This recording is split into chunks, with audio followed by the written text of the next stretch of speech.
Boa noite, pessoal. Alô, amigos espíritas, colegas, empatizantes, buscadores do conhecimento espírita. Eu sou Miguel Brambila e estamos abrindo mais uma vez a sala virtual desta quarta-feira. Neste momento importante aqui para todos nós, de presença cristã, dos nossos anjos da guarda, dos nossos mentores espirituais, dos amigos trabalhadores do Harmonia e Luz, também em home office nesse momento, espiritual. Home office espiritual. Lembrando sempre que cada um é seu próprio templo. E por isso podemos, de onde quer que estejamos, lembrar o Cristo, lembrar o Espiritismo, lembrar a filosofia. Importante este momento de estarmos juntos. Muito obrigado pela presença de todos que vão passar por aqui, que vão compartilhar, que vão curtir e que gravarão algumas ideias e reflexões e trarão algumas ideias e reflexões juntos neste momento que estamos. Lembrando alguns recados sempre, né? 19 horas e 16 minutos agora, vamos até 20 horas mais ou menos, quarta-feira, hoje, dia 21 de outubro de 2020, para que referenciemos isso. Nesse momento importante de transição planetária, antes da oração, que as nossas páginas estão acessíveis no Instagram, no Facebook, no site Harmonia e Luz, onde todos os recados estão lá. Lembrando também que quando for necessário algum tipo de comunicação, alguma dúvida, o José Luiz, nosso diretor de comunicação, nosso vice-presidente, irá transmitir a todos os grupos.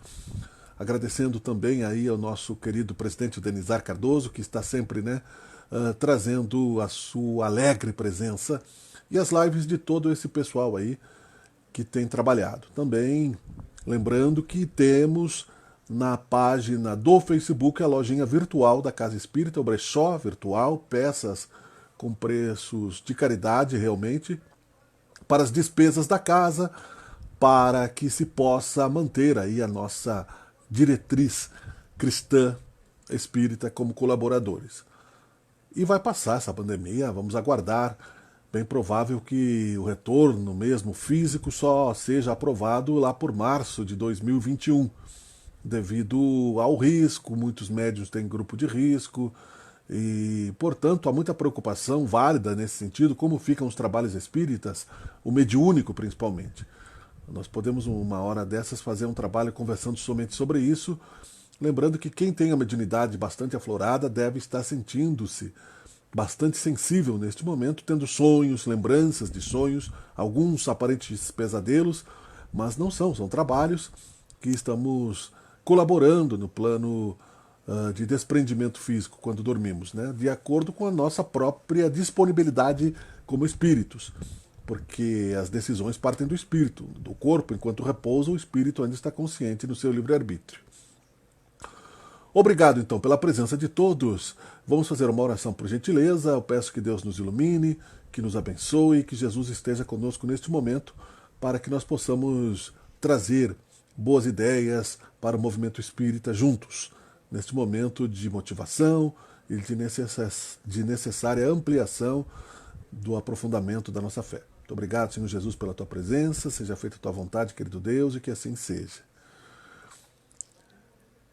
A oração virtual parece um pouco estranha, porque fica meio estranho você fechar os olhos na live, né? E a oração de olhos abertos, para mim, parece que é uma coisa meio decorada. Mas, enfim, a gente vai avançando também nessa questão de lives. Eu estarei inaugurando a partir de hoje, nesta quarta-feira, nos espaços, algumas ideias oriundas de um livro que eu achei na biblioteca virtual da Amazon, numa promoção que eles fizeram na pandemia.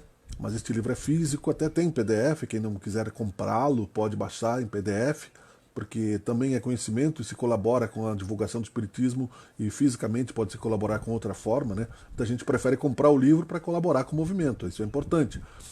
Outras pessoas leem e colaboram com outras questões materiais, e outras somente com as questões de trabalho mesmo, porque não é o dinheiro que importa, a gente sabe disso, né? Então, quem quiser o PDF desse livro, se colocar no Google lá PDF Talvez eu baixe ele e coloque no grupo também para quem quiser, que fizer parte do grupo Sendo Espírita, que é um grupo do WhatsApp, que surgiu na quarta-feira, mas ou passa para o José Luiz, se achar oportuno, passa para quem quiser dispor também do conhecimento. É o Evangelho por Emmanuel.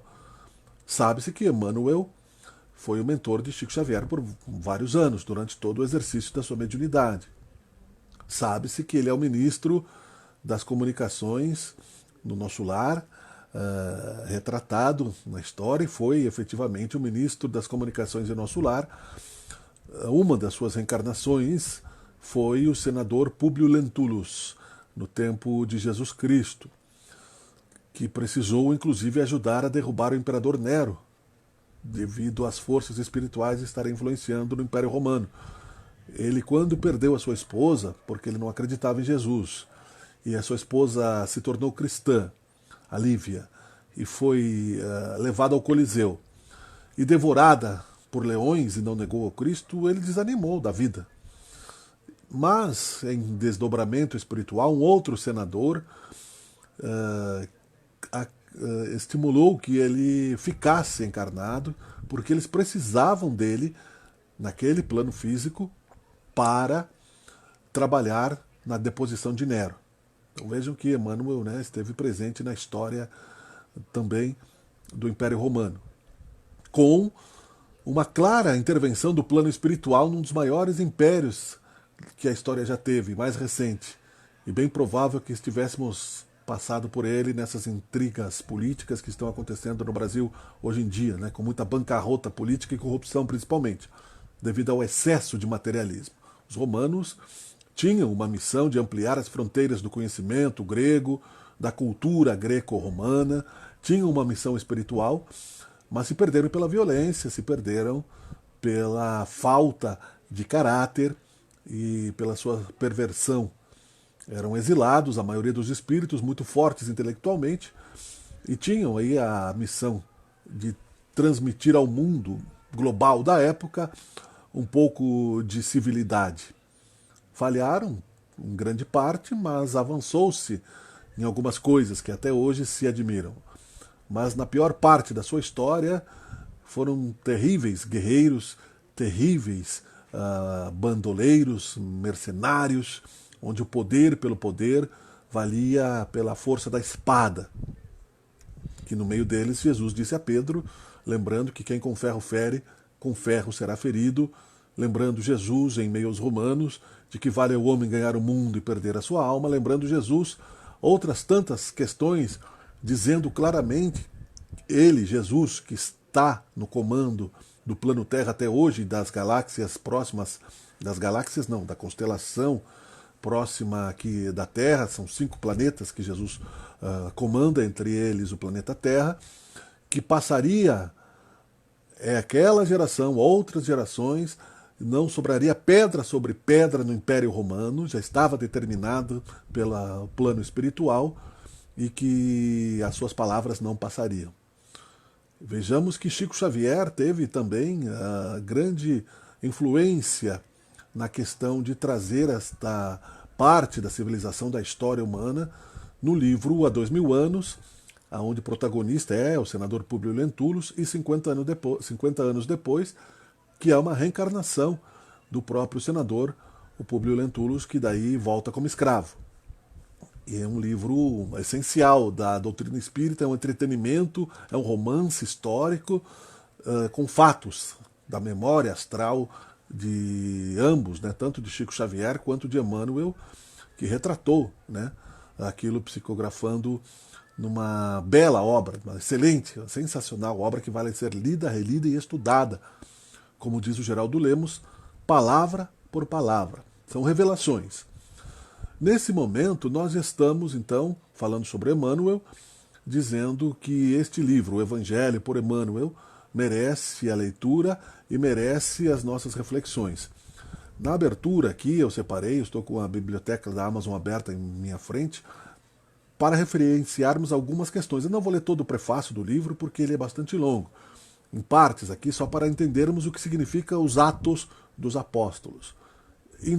Refletindo somente sobre a palavra Atos, nós podemos questionar que ele vai além, né, da nossa simples fé, mas significa ação. Então, numa parte aqui do livro tem Introdução aos Atos dos Apóstolos. O livro de Atos dos Apóstolos é único em seu gênero entre os escritos do Novo Testamento. Não é um evangelho, nem carta, nem revelação profética. Dentro da literatura religiosa configura um tipo de escrito especial que não narra, em sua maioria, acontecimentos relacionados diretamente ao fundador e personagem principal, mas aos seus seguidores, e neste caso em especial após a crucificação de Jesus. Emmanuel tornou-se um cristão depois. Ele não conheceu diretamente Jesus, era senador, como dissemos na época, não é? A autoria desse texto é atribuída quase sem controvérsias a Lucas, o autor do terceiro evangelho, o que faz dele um dos autores que mais contribuíram com escritos para o Novo Testamento, sendo responsável por pouco mais de 1/4 de todo o Novo Testamento, muito próximo a 30% do material atribuído a São Paulo, que escreveu muito, e superior em quantidade de versículos aos escritos atribuídos a João Evangelista, que já sabemos por livros e também, né, pelo Geraldo Lemos, que é uma das vidas de Chico Xavier, o apóstolo São João, né, o apóstolo João Evangelista, que psicografou o Apocalipse na ilha de Pátomos, quando foi exilado do Império Romano. E lá ele pôde, não por acaso, refletir sobre isso. Pediu papel e caneta. Caneta não tinha na época, né? Papel e pena, né? Para escrever. Mas escreveu em papiros, tinha escrita. Mediúnica, inclusive. Outros 2 fatores são levados em consideração para atribuir aos Atos a mesma autoria do Evangelho de Lucas. O primeiro é que ambos são destinados a um Teófilo. Se se trata de um personagem real ou não é algo não resolvido, uma vez que a palavra em grego Teófilos pode ser interpretada como sendo a junção de 2 palavras. Theo, que significa Deus, e Filos, que significa amigo ou aquele que se simpatiza com alguém. Seriam, na visão de alguns escritos, destinados a todos os que se inclinam para Deus com amizade. Então, todos aqueles que buscam, né, compreender a Deus, significa um teófilo, é um amigo de Deus em grego, né? Então todos nós que buscamos a religião espírita, nos aproximamos de Deus, somos teófilos, né? Em grego, né? Seriam, na visão de alguns escritos, destinados a todos, como eu disse, os que se inclinam para Deus com amizade. O segundo fator é que muitas das características do estilo do autor do Evangelho segundo Lucas também estão presentes no texto de Atos. É interessante observar aqui que Paulo e Lucas, que conviveram intimamente entre si, mas que não estiveram com Jesus, enquanto ele estava fisicamente entre nós, são responsáveis por mais da metade dos escritos do Novo Testamento, tanto em quantidade de versículos como em número de textos. Lucas é responsável por 2 textos e Paulo por 14. Era um grande intelectual, conhecemos a história de Paulo, inclusive, né, Paulo e Estevão, ou Saulo e Estevão, é um livro também psicografado da mesma vertente de Chico Xavier por Emmanuel, contando essa história aí também. As características distintivas deste trabalho, que nós vamos juntos em capítulos aqui, como no livro, conversar, para que nós aprofundemos o conhecimento e os conselhos sejam realmente oriundos de uma fé raciocinada. Esse é o objetivo de estudarmos o Espiritismo, a filosofia, a ciência e a religião, como temos dito, para que nós entendamos o significado da reencarnação, dos evangelhos, da nossa transformação ética e moral. Veja que tudo isso foi planejado com grande profundidade para nossas mentes sedentas de ampliação do pensamento e nossos corações sedentos de embasamento intelectual para que o amor fosse pleno de incondicionalidade, ou seja, que nosso amor fosse incondicional, teríamos que compreender racionalmente o porquê de não colocarmos condição em amar. Essa é a questão da fé raciocinada também. Embora o texto trate dos Atos dos Apóstolos, nitidamente há um espaço maior concedido aos acontecimentos relacionados a Paulo de Tarso, desde antes de sua conversão até sua prisão em Roma. Esse parece ser o fio condutor de grande parte da narrativa presente no texto. Relatos pontuais destinam-se a acontecimentos relacionados a Pedro, Tiago e outros, mas Paulo e o grupo de seguidores mais próximos, como Silas, Lucas, Timóteo, dentre outros, ocupam a maior parte. É um texto que pretende ser tanto um relato da mensagem do Evangelho, sendo difundida em diversas regiões, como também um relato histórico compreendendo um largo período de tempo que supera 30 anos, iniciando-se logo após a crucificação de Jesus, indo até algum ponto antes do incêndio em Roma ocorrido em 64, onde Nero ainda estava no poder e, segundo as informações, o senador Públio Lentulus, que era Emmanuel, precisava agir com a sua fé, com a compreensão que estava voltando a amadurecer naquele momento da sua missão expiatória daquele período romano, sendo ele também um espírito de outros orbes, de exilados, para que neste período, 64 depois de Cristo, o grande incêndio de Roma, sabe-se que é quando Nero botou fogo em Roma, no centro principalmente, porque ele queria acabar com as favelas. Basicamente a história conta isso, não é? Boa noite, José Mendes. Nero queria sanear a favela. Muita pobreza em Roma, muito descaso público, muita corrupção, muitos ricos e um grande abismo social. O Brasil hoje é um dos países de maior diferença social do mundo, muita riqueza e muita pobreza convivendo juntos. Nero, que sob a desculpa de arquitetar um novo centro romano, mandou que se colocasse fogo. E depois culpou os cristãos quando viu que perdeu o controle. E passou pelo imperador louco, porque enquanto pegava fogo lá, cheio de bajuladores ao redor dele, tocava lira. Muito mal, inclusive, dizem alguns, e cantava também muito mal. Neste texto também está registrado um dos mais importantes marcos do cristianismo nascente, a ausência da obrigatoriedade da circuncisão para caracterizar os seguidores de Jesus, o que algararia consideravelmente o campo de alcance da prática da mensagem do Cristo. Sem perder as suas raízes judaicas, o cristianismo pôde alcançar voos mais amplos na direção de corações e mentes que não se submeteriam aos conjuntos de práticas estabelecidas pelo judaísmo dominante daquela época. Olha, vejam bem como fala realmente o Geraldo Lemos a importância de parábola ou palavra por palavra, às vezes, as revelações dos livros, e não apenas lê-los, mas estudá-los. Este pequeno trecho aqui, que muitos pensam ainda que o judaísmo não teve importância na questão do cristianismo. Mas, como diz aqui claramente o texto, não é?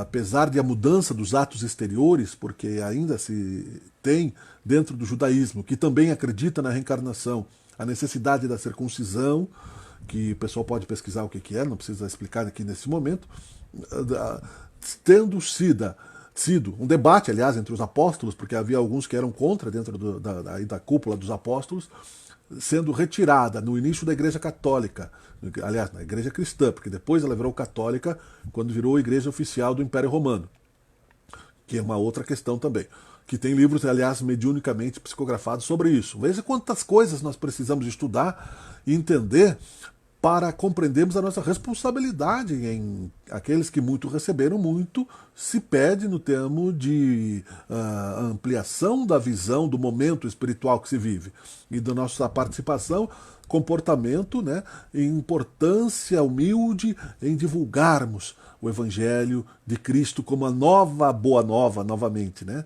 Passarão essas e outras gerações e minhas palavras não passarão, ou seja, o retorno do Cristo através de uma fé mais profunda, que nós não precisamos ver a sua aparição física, mas sentir a sua presença energética, e aí a popularização da mediunidade, do desenvolvimento da sensibilidade, da intelectualidade. Tudo isso é um planejamento.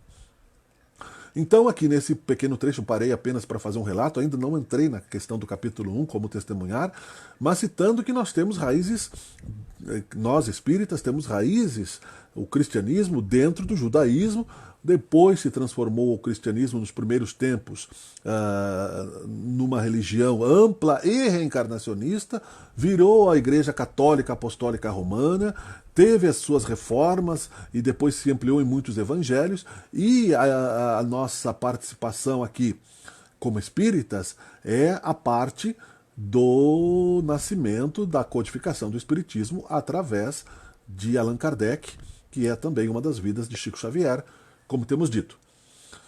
Isso é muito importante, não basta ler o livro, nós precisamos estudar. Então aqui se comentam essas questões todas para que nós possamos, aqui vai chegar na perspectiva espírita, não é? O segundo texto de Atos, uma quase continuação do Evangelho segundo Lucas, necessariamente a sua composição, adotando essa perspectiva, deve ser datada como posterior a deste evangelho, e daí resultam boa parte das divergências entre data e local de composição, como muitos defendem que o evangelho de Lucas foi escrito após o ano 70 depois de Cristo. Seria forçoso, nesta perspectiva, datar a redação do texto de Atos para depois desta época, ou, como defendem alguns, atribuir sua autoria a outra pessoa que não o autor do evangelho e companheiro de Paulo. Para os que defendem a autoria do texto de Atos como sendo de Lucas, o companheiro de viagem de Paulo, e também o autor do terceiro evangelho, Atos teria sido escrito entre 62 e 63 depois de Cristo, e o local de redação seria Roma. Sustentando essa hipótese, pesam a absoluta ausência de menções à perseguição aos cristãos em Roma, deflagrada por Nero, no ano de 64. Embora seja um argumento de silêncio sem força comprobatória, é um forte ponto de sustentação. Muito bem, aqui essa próxima parte é a perspectiva espírita.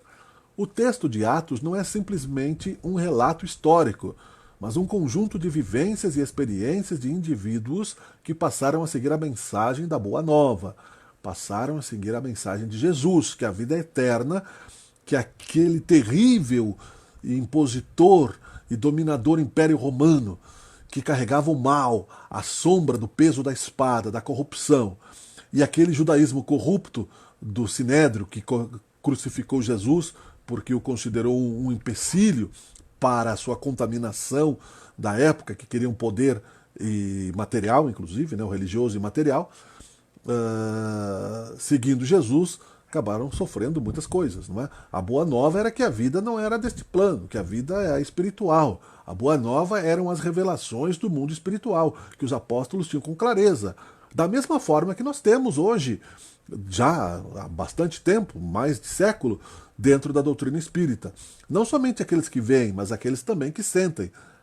Sendo que 12 apóstolos imperfeitos, cada um com características humanas diferentes, que mereceriam um estudo psicológico empresarial de formação de grupo, de equipes por parte de Jesus, para equipar aí a sua mensagem para o plano físico. Vejamos que, como comunicador, Jesus realmente, né, foi e continua sendo um gênio também do empreendedorismo da divulgação. Porque com 12 homens, apóstolos, ele conseguiu avançar em todas as direções, até hoje, dizendo que suas palavras não passariam. Não somente pelos milagres, mas pelo relato dos seus milagres.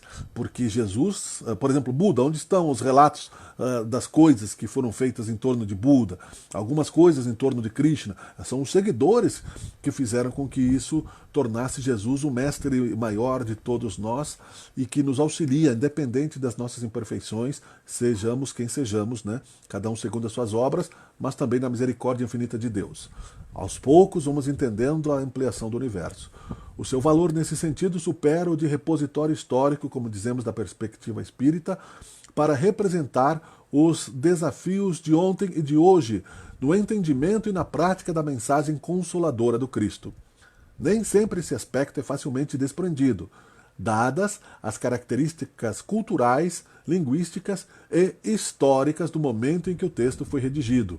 Daí a importância da obra Paulo e Estevão, como nós citamos antes. Neste livro, Emmanuel oferece um contexto importante para o personagem principal de Atos, Paulo de Tarso, e do primeiro mártir do cristianismo nascente, Estevão. Sabe-se, né, que ele foi apedrejado, Estevão, pelo próprio cunhado, que era Paulo. Depois virou Saulo, né? E aí tem toda a história ali, porque se não contextualizarmos isso, nós não vamos entender, por exemplo, como nós vamos falar para os nossos netos o nosso comportamento em período de pandemia, que é no momento agora. É preciso que se tenha isso. Não é? O Haroldo Dutra Dias foi um tradutor do Evangelho para a língua portuguesa. E tem muitas boas exposições dele no YouTube falando sobre isso, que nos esclarece muito na hora da aprovação.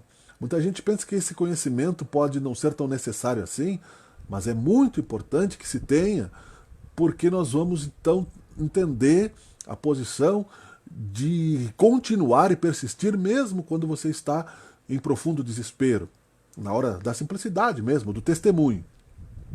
A narrativa se junta no momento da escolha dos 7 auxiliares na Casa do Caminho, e a partir deste ponto segue de maneira impressionante os relatos, oferecendo ao mesmo tempo uma visão ampliada e estendida. Partes importantes que podem ser apenas supostas pelo cotejamento de texto do Novo Testamento, como os 3 anos no deserto, são minuciosamente descritas no livro Paulo e Estevão. Muitos versículos e passagens curtas são ampliados na narrativa de Paulo e Estevão, revelando detalhes históricos e temporais. Tome-se, por exemplo, a data e o local de redação do texto. De acordo com a narrativa da obra de Emmanuel, o texto de Atos começa a ser escrito quando Paulo estava preso em Cesareia, entre 59 e 60 após a redação do Evangelho de Lucas, e teria sido concluído em Roma no ano de 62 e 63. Porque as revelações da história dos arqueólogos vão comprovar a doutrina espírita. Um parêntese aqui para a importância de contextualizarmos essas questões. O Geraldo Lemos está referenciando em várias exposições, há muitos anos após o desencarne de Chico Xavier, da sua presciência. Da sua presciência, por exemplo, na questão da multimídia, eu já tenho falado sobre isso também, na questão da televisão, que vai encontrar aí a frequência do mundo espiritual, das questões de que já no nosso lar se usavam os telefones celulares e comunicadores à distância. Então isso comprova, é importante para argumentar a ciência espírita para os negacionistas da fé cristã espírita de que a vida continua. São pessoas extremamente criteriosas, com medo de serem enganados pelos falsos profetas. Aqui Jesus também quer se dirigir aos trabalhadores da última hora para transmitir a sua mensagem, lançando a semente em vários terrenos, para que se tenha o melhor proveito do trabalho de Jesus neste momento, porque é isso que ele espera, para que não haja a ampliação do choro e ranger de dentes, devido à falta de fé, devido ao desespero, devido à angústia, que é a falta de compreensão da vontade de Deus. Muitos exemplos de Cristo foram dados a isso também. Então, ampliar este histórico em torno da doutrina espírita é a comprovação da fé. Por exemplo, quando se descobriu a Arca de Noé, quando se descobriu... Vejam quanta discussão se teve diante do túmulo de Jesus, por exemplo, e até hoje, sobre a Basílica de São Pedro, e assim por diante. Muitas das circunstâncias envolvendo a redação das epístolas são também abordadas, como a da Epístola aos Hebreus, talvez o escrito mais controverso atribuído a Paulo. Data e local da primeira epístola, a situação em que Paulo se encontrava quando da redação da última epístola a Timóteo, dentre outras. A obra de Emmanuel traz informações sobre Estevão e Paulo, anteriores ao período registrado em Atos dos Apóstolos, bem como informações posteriores aos fatos narrados no texto bíblico, como a última viagem de Paulo para a Espanha e sua morte em Roma. Ao oferecer tal gama de detalhes, o caráter principal, contudo, permanece muito mais do que um texto. Atos e Paulo e Estevão refletem vidas marcadas pelo Mestre e seus ensinos, os cuidados de Cristo com a semente que deixara, cultivando-a com carinho e zelo, sulcando o solo do orgulho e da indiferença com a enxada da experiência e da amizade, do afeto e da fé, da humildade e da esperança, a fim de que o reino de Deus seja erigido no mais sólido terreno que existe, o coração da criatura humana. Nossa tarefa como espíritas é encontrar também o terreno fértil dentro de nós e evangelizarmos-nos, as crianças, a nós mesmos. Quando a oportunidade de testemunhar alguma coisa positiva no nosso processo de autoaperfeiçoamento, isso é responsabilidade nossa. Cada boa ação, a caridade que se faz, é a esperança que se traz de dias melhores. Boa nova. O Evangelho é a boa nova. Então, é preciso aprofundar essas questões. Sim, de uma maneira simples, de uma maneira onde o esforço nos tire da zona de conforto. Facsímile do comentário mais antigo a fazer parte da coleção O Evangelho por Emmanuel, referente a João 1030, publicado em novembro de 1940 na revista O Reformador, né? Que aí está até hoje. Aí que tem algumas citações de fonte. Nós poderemos ir em frente, então, para começarmos a falar sobre o testemunho, que já apresentada a parte, a explicação, a contextualização desta obra, que nós estaremos juntos reflexionando e deixando aqui como sugestão e colaboração aos amigos queridos espíritas. Comentários aos Atos dos Apóstolos. E isto é quase como mesmo a sistematização do Evangelho. Emmanuel pega uma parte do Ato dos Apóstolos e comenta, ok? Mediunicamente, através de Chico Xavier. Então ele vai lá, pega uma parte do Evangelho e do ponto de vista espiritual, com toda a sua visão de homem de fé, seu espírito amplo do mundo espiritual, utilizando da mediunidade ampla de Chico Xavier, que precisava disso para entender a força do pensamento que precisava ser colocado no plano físico, e que quase não dormia. Inclusive Chico Xavier tinha uma vibração muito forte, geneticamente trabalhada para isso, uma vibração do seu trabalho, do seu físico, e também energeticamente preparado para este trabalho. Não foi substituído por ninguém, além do próprio Allan Kardec. Nenhum outro espírito poderia continuar uma obra tão bem disciplinada que foi, porque dizia Allan Kardec que era melhor se negar 10 verdades do que aceitar uma mentira. Então aqui, como temos dito, como trabalhadores da última hora, como espíritos retardatários na obra da transição espírita, basta fazermos aí, né, um desencargo de consciência, uma avaliação de nossas próprias reencarnações, de nossas próprias instabilidades emocionais, de nós mesmos em relação com Deus, observarmos que temos um mar de questões a avançar, nos colocando numa posição de humildes servidores. Estamos auxiliando também no banquete de núpcias, mesmo que sejamos o carregador do sapato da noiva, o lavador de pés do noivo. O banquete de núpcias é a obra feliz que Jesus nos aguarda. A nossa posição é a necessidade de servirmos com humildade, porque nós não temos o merecimento de termos toda a túnica nupcial branca, como Jesus fala do banquete de núpcias, que muitos serão chamados e poucos serão os escolhidos. Não significa uma exclusão. Jesus falava isso por parábolas, porque realmente ele disse em outro momento que não adiantava dizer Senhor, Senhor, que se nós não encontrarmos a essência do nosso coração, dizer Senhor, Senhor é apenas farisaísmo, é da boca para fora. A nossa vibração, nosso peso áurico, a nossa energia vai nos levar à queda astral e nos fará ser colocado à esquerda do Cristo como joio, como a semente mal plantada, como erva daninha, para que recomecemos como filhos degradados num outro plano, porque nós depredamos a escola espiritual para continuarmos a nossa evolução. Então isso tudo é muito claro para o Espiritismo, mas na prática, como temos cavocado este Evangelho dentro de nós, sem sermos como é que eu direi, usando aí a palavra mais clara, sem sermos pessoas estranhas, não é? Sem sermos esquisitos, mas vivendo a vida em sociedade mesmo. É possível você ir mudando, né, e convivendo com as pessoas. Não precisa ficar colocando aí nas manchetes dos jornais, vamos dizer assim, a sua própria transformação interior. Isso, como diz o testemunho moral do próprio Evangelho, é de você para consigo mesmo. Então isso é importante. Então vamos lá. Mas recebereis poder quando o Espírito Santo vier sobre vós, e sereis minhas testemunhas tanto em Jerusalém como em toda a Judéia e Samária, até aos confins da terra.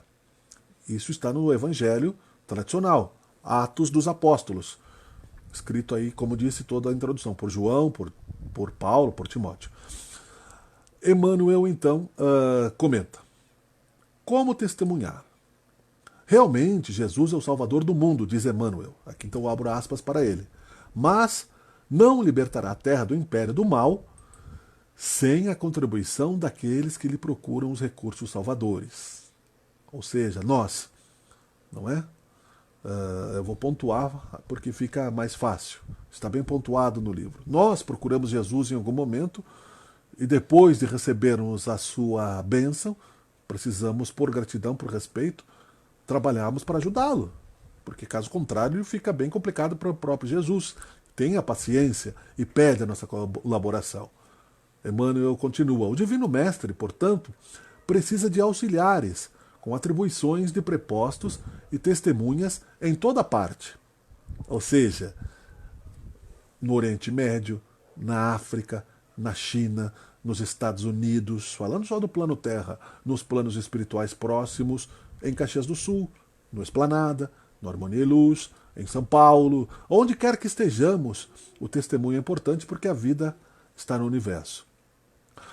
Nós só queremos receber, não é? Achamos que sabemos tudo. Queremos receber. Eu só quero receber. Na hora de dar, são poucos. Muitos serão chamados e poucos serão os escolhidos. É impraticável o aprimoramento das almas sem educação. A educação exige legiões de cooperadores. Ou seja, você se educa e ajuda na educação do seu próximo, pelo exemplo. Contudo, para desempenharmos a tarefa de representantes do Senhor na obra sublime de elevação, não basta o título externo com vistas à escola religiosa. Indispensável é a obtenção de bênçãos do alto, por intermédio da execução de nossos deveres, por mais difíceis e dolorosos. Ou seja, ainda que eu tivesse a língua dos homens e a língua dos anjos, né, ainda que eu saiba tudo, se eu não participar com humildade do trabalho, eu não estou colaborando, eu não estou dando um bom exemplo. Até agora, conhecemos a saciedade na terra, o poder de dominar, governar, recusar e ferir de fácil acesso no campo da vida. Raras criaturas, porém, fazem por merecer de Jesus o poder celeste de obedecer, ensinando, de amar, construindo para o bem, de esperar trabalhando, de ajudar desinteressadamente. Sem a recepção de semelhantes recursos que nos identificam com o trabalhador divino, e sem as possibilidades de refleti-lo para o próximo, em espírito e verdade, pelo nosso esforço constante de aplicação pessoal do Evangelho, podemos personificar excelentes pregadores, brilhantes literatos ou notáveis simpatizantes da doutrina cristã, mas não testemunhas de Jesus. Dele está escrito aqui, né, com o tamanho forma. Isto está no livro Pão Nosso, da Federação Espírita Brasileira, que foi a editora. Então esse é o capítulo 1, como testemunhar. Vejam bem, né, que tudo isso nos traz as certezas repetidas no nosso Evangelho, tudo isso nos traz as certezas ressignificantes do nosso dia a dia, porque a falta de educação desde a infância, no sentido civil, nos traz representantes públicos, e Emmanuel tinha uma profunda consciência da questão pública, porque foi um homem público em muitas das suas vidas, e agora reencarnado, provavelmente esteja aí nas odes de estar na relação com a sociedade bastante intimamente, no sentido de fazer avançar a obra de Jesus o quanto antes e o quanto melhor se possa fazer dentro do trabalho que tenhamos por fazer, no acesso à informação que é dada não como privilégio, mas dentro da ordem de busca a verdade e a verdade te libertará. Buscai e achareis, batei e abri-se-vos-á. Já temos dito isso, que faz parte de um trabalho de cultivo pessoal do seu terreno fértil, de separar o joio do trigo, de separar dentro de si próprio aquilo que é útil e que será útil ao seu próximo, ao seu semelhante, do cumprimento dos seus deveres e aquilo que é erva daninha. O cumprimento dos seus deveres em todos os sentidos. Então, onde está o seu dever? Está na tarefa que você executa no seu trabalho, a tarefa que você executa na sua casa, a tarefa que você executa na paternidade, a tarefa que você executa como filho, como esposo, como esposa, a tarefa que você executa como irradiador e receptor de energias constantes, que não se trata mais de mistério nenhum. Então, o testemunho que se dá ao cristianismo ainda é mais importante do que revelações, do que aparições, do que materializações, porque se não precisarmos disso tudo para nos convencermos da nossa necessidade de melhoria, estaremos também, como Santo Tomé, num passo de compreensão profunda de sentimentos de fé raciocinada, aonde o polimento de nossas consciências está sendo feito de uma maneira eficiente, positiva, e nos tornamos então universos refletores de luz, criadores e refletores. Recebemos a luz de Deus e dentro dela recebemos a possibilidade de colocarmos a nossa sugestão, o nosso tempero pessoal, a nossa personalidade e refletirmos essa luz para o nosso irmão, criando então universos aspirais, ascendentes, de melhoria de planos, de vidas felizes, de mundos regenerados. Mas também ao contrário disso, né, como diz, um pouco de levedo fermenta a massa toda. Ou seja, positivamente, uma palavra dita, ela está colocada de uma maneira contextualizada que possa ser utilizada para o benefício da fé, da boa nova, do progresso, ou utilizada como ferramenta para distorção pelos falsos profetas, pelos falsos cristos, por aqueles que cobram pela mediunidade, por aqueles que prometem lugares do céu sem esforço, por aqueles que não focam a questão do desenvolvimento cristão na reforma íntima. Tudo isso será também colocado neste trabalho de divulgação espírita. Portanto, né, o texto é curto e é possível que se repita ele todo para que a gente memorize sem a minha interferência de comentário. Santo, né, aqui começa um pouquinho mais para cima. Mas recebereis poder quando o Espírito Santo vier sobre vós e sereis minhas testemunhas, tanto em Jerusalém como em toda a Judéia e Samária, até aos confins da terra. Atos dos Apóstolos falando sobre aquilo que Jesus Cristo disse. E Emmanuel complementa. Como testemunhar? Realmente Jesus é o Salvador do mundo, mas não libertará a terra do império do mal sem a contribuição daqueles que lhe procuram os recursos salvadores. O Divino Mestre, portanto, precisa de auxiliares com atribuições de prepostos e testemunhas em toda parte. É impraticável o aprimoramento das almas sem educação, e a educação exige legiões de cooperadores. Contudo, para desempenharmos a tarefa de representantes do Senhor na obra sublime de elevação, não basta o título externo, com vistas à escola religiosa. Indispensável é a obtenção de bênçãos do alto por intermédio da execução de nossos deveres, por mais difíceis e dolorosos. Até agora conhecemos a saciedade na terra, o poder de dominar, governar, recusar e ferir, de fácil acesso no campo da vida. Raras criaturas, porém, fazem por merecer de Jesus o poder celeste de obedecer, ensinando, de amar, construindo para o bem, de esperar trabalhando, de ajudar desinteressadamente.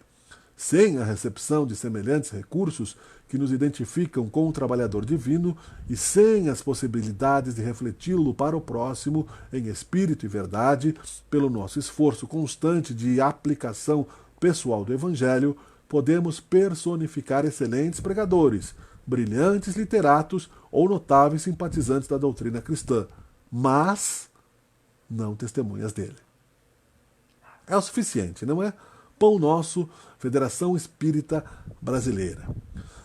Para concluir, agradecendo a atenção de todos, aqui estamos para refletir e não para aconselhar. Estamos juntos para nos tornarmos mais próximos através da luz que se reflete, como diz o texto de Emmanuel, oriunda de Deus e que em nós espelhada encontra um espelho polido para o bem, porque se ela se tornar refratária, porque é uma das formas de mudar o raio de luz na direção do erro, na distorção, estaremos mais uma vez deslizando na vaidade, no orgulho, na falta de compreensão de que é preciso ter capacidade de renúncia, que não são, como digo sempre aqui, as belas palavras, o poderoso intelecto, não são aqui as questões de cargos, não é, de sacerdócio, que nos levarão a elevar nosso espírito. São escolhas íntimas. Se você quer realmente elevar o seu espírito, você aceitará a presença da luz com a certeza de que estará amparado por a eficiência perfeita de uma justiça divina absoluta que foi sempre e sempre será, porque Deus sempre foi e sempre será. E a filosofia espírita nos traz esta questão bastante amplificada no Livro dos Espíritos. E que se você quer realmente elevar-se do choro e ranger de dentes, elevar-se da roda das suas reencarnações repetitivas, nos mesmos erros, somente trocando de posições, uma hora você é algoz, uma hora você é vítima, e assim seguindo nestes roteiros dramáticos de dor e sofrimento, você precisará observar este caminho da verdade e da vida que é Jesus Cristo, e que está na revelação do Espiritismo por Allan Kardec, está na continuação da obra espírita por outros tantos que passaram por este projeto e que ainda continuam, sim, sendo a nossa luz do caminho e nos trazendo a obrigação, a obrigatoriedade de cumprirmos com o nosso papel, seja de alcançar um tijolinho como serventes do trabalhador, seja para misturarmos a massa, seja para carregarmos apenas a enxada daquele que é o construtor, seja para alcançarmos a linha do prumo, seja para sermos humildes no sentido da grandiosidade da obra de autoconstrução. Para nos construirmos em felicidade, já aprendemos, portanto, é preciso saber servir. Sem saber servir, não sabemos amar. Sem saber servir incondicionalmente, o nosso amor é infantil, o nosso amor é passional, o nosso amor ele passa a ser exigente e egoísta. Sabendo servir incondicionalmente, estaremos seguros de que qualquer ingratidão recebida está na conta daquele que foi um ingrato e não na nossa conta pessoal, o que nos libertará, portanto, de apegos dolorosos e nos levará às asas da felicidade plena e da paz de espírito, vivendo a imortalidade da alma no presente, no prazer de ser, de existir, de querer desenvolvermos os nossos dons artísticos, culturais, filosóficos, sociais, vivermos um mundo de regeneração e de alegrias, fazendo ao nosso semelhante o que dele gostaríamos de receber, trazendo a inspiração destes trabalhadores magníficos de muito sacrifício que vieram já do plano espiritual, não pensando em construir vidas e ninhos na terra. Chico Xavier não teve família, Allan Kardec não teve filhos, outros tantos, não é? Estão preparados para o sacrifício, que não somos nós, que esperaram para o reencontro com seus amores eternos e imperecíveis e imortais, para nos libertar deste atraso moral e emocional que ainda vivemos. Nós somos, sim, o coração do mundo e a pátria do Evangelho. Basta ver, como dissemos recentemente, e este é um insight fácil de se ter, a reencarnação de um espírito como o de Platão, Allan Kardec, João Evangelista, São Francisco de Assis, que deixou a sua história no Brasil, Chico Xavier, não é pouco. Divaldo Franco ainda está entre nós, reencarnado. Saberemos mais sobre suas vidas passadas após o seu desencarne para não constrangê-lo.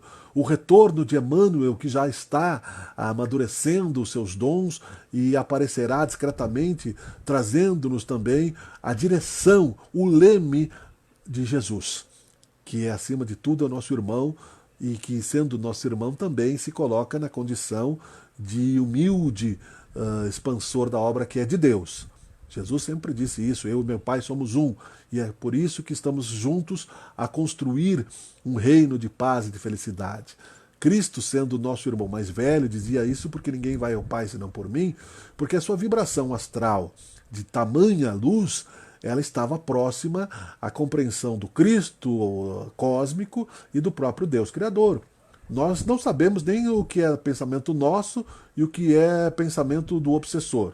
Nós não sabemos muitas vezes, no conhece-te a ti mesmo, proposto por Sócrates, que faz parte do Espírito de Verdade, que faz parte do Evangelho segundo o Espiritismo, que faz parte da história da humanidade, aquilo que realmente temos para colocar na balança da virtude e aquilo que temos para colocar na balança dos vícios, das manhas, das malícias. Porque nós sabemos que temos ainda muita semelhança aos lobos, não é? Aos vermes, às aves de rapina, que são obras de Deus, sagradas, instintivas, movimentando-se nas muitas formas de vida que vai se passando até chegar à consciência humana. Nós trazemos ainda muitos desses sentimentos semelhantes a isso, dignos de licantropia no plano espiritual, aonde o nosso comportamento às vezes se assemelha a esses irmãozinhos inferiores, o irmão lobo, o irmão sol e o irmão lua, como dizia Francisco de Assis. Estamos uma eternidade longe disso, mas chegaremos neste exercício, dia após dia, à transformação. Esse é o caminho da Boa Nova. Para concluir, meus caros irmãos, eu sei que sempre extrapolam 5 minutinhos de tempo, quero dizer que observarmos isso significa também estarmos trabalhando na obra de Jesus, que nos pede, neste momento de pandemia, paciência, vai passar, mas não nos precipitemos, né? Sabemos que temos muitos médiuns em grupo de risco, nós sabemos que é importante o trabalho mediúnico, de doação de fluidos, de separar, os irmãozinhos obsidiados dos seus obsessores, do atendimento espiritual, da reconstrução de perispíritos profundamente destruídos, resgatados do umbral, sem querer aqui trazer novidades de museu, mas é possível entender através de sonhos que estamos tendo constantemente, não somente eu, todos nós que temos um pouco de mediunidade e sabemos com atenção e humildade refletir sobre isso, que há uma intensa atividade no plano espiritual de trabalho, de doação de fluidos. Então todos nós que somos médiuns estamos doando fluidos neste momento. Neste momento nós estamos dando aquele excesso de fluido que nos traz a paz depois do trabalho mediúnico, para que no trabalho da noite o plano espiritual consiga reconstruir as faces, reconstruir as partes destruídas, por caridade realmente, a parte material dos irmãozinhos resgatados dos umbrais inferiores, no processo psicológico de trabalho espiritual, para que eles possam ser classificados para as escolas infinitas do universo, aonde continuarão a sua evolução eterna na direção de Deus, na direção da luz. Estamos trabalhando. Sabemos que gostaríamos de dar mais presencialmente, mais atividade, mas as aglomerações ainda estão proibidas. E muito melhor do que uma hecatombe atômica e que um desastre de eliminação que poderia ter acontecido neste plano, nesta data limite que foi em 2019, tendo ultrapassado o momento de autoextermínio que Chico Xavier temia, e agora estamos já chegando no final da pandemia, as vacinas chegarão em tempo recorde, avançaremos, teremos a oportunidade de nos reencontrar presencialmente, de nos abraçar, de tirarmos as máscaras e voltarmos a uma vida mais segura. É antiético, neste momento, não cuidar do corpo, e não cuidar do corpo do próximo, inclusive, porque se você já passou pela gripe, se você corre o risco de ser um assintomático, é antiético você andar sem a máscara, correndo o risco de contaminar pessoas que possam desencarnar. Você pode ser responsabilizado por esta rede toda, né? Você pode ser uma semente de uma flor, ou você pode ser um parasita na floresta, né? Você pode ser uma erva daninha. São escolhas éticas de fazer ao semelhante o que dele você gostaria de receber. Não se estuda mais, infelizmente, mas voltaremos à educação, como disse Emmanuel, e Sócrates era um filósofo bastante importante, Platão, Chico Xavier, mesmo espírito, quando se falava da profundidade do conceito das palavras, o que é ética, o que significa sermos éticos. Não é preciso ser filósofo para falar sobre ética, não é preciso ser gênio da humanidade. As crianças entendem ética. Jesus falou sobre ética dizendo: faze ao teu semelhante o que dele tu gostaria de receber. Amar a Deus sobre todas as coisas e o próximo como a si mesmo, eis toda a lei e os profetas. Tá legal? Eu falo pelos cotovelos, é verdade. Nasci com esta profissão porque talvez, né, seja o meu caminho de redenção, tenho certeza disso. Portanto, como diz o texto aqui, né, podemos fazer grandes literatos, grandes faladores, né, que podem ser falastrões se não tivermos a prática do Evangelho. Então que Deus me ilumine e nos ilumine para que participemos dos atos, ação dos apóstolos, que significa usarmos a Constituição como norte e mudarmos a nossa vida para dias felizes. Né? Quando tenho lágrimas é de emoção e gratidão. E quando tenho sorrisos, mais ainda. Então, muito obrigado pela atenção de todos. Sinto que foi bastante produtivo com este conteúdo que trazemos. Nós voltaremos cada semana com um assunto direcionado a este livro, ok? Então, já anunciando a próxima semana, eu já vou passar aqui, será Perante a Multidão. Então, na semana que vem falaremos outros, porém, ridicularizando, né? Diziam, estão cheios de mosto, né? Falaremos na semana que vem sobre isso. Dei uma engasgadinha aqui, né? Engoli um pedacinho de saliva. Falaremos sobre isso perante a multidão. Muito obrigado, queridos irmãos. Deus nos ilumine mais uma vez. Jesus Cristo. Felicidade, fé, coragem. Não acabou a pandemia ainda, mas poderíamos estar extintos no outro planeta, né? Boa noite, Ivânia Almeida também, e a todos que estão por aí. Foi legal. Até a semana que vem. Sempre tem lives, né? Os recados foram dados, sempre tem gente falando por aí. Eu volto a semana que vem, como diz, com mais assuntos de seu interesse, falando então sobre este livro, O Evangelho, né? Por Emmanuel. Um abraço. Tchau. Muito obrigado. Valeu.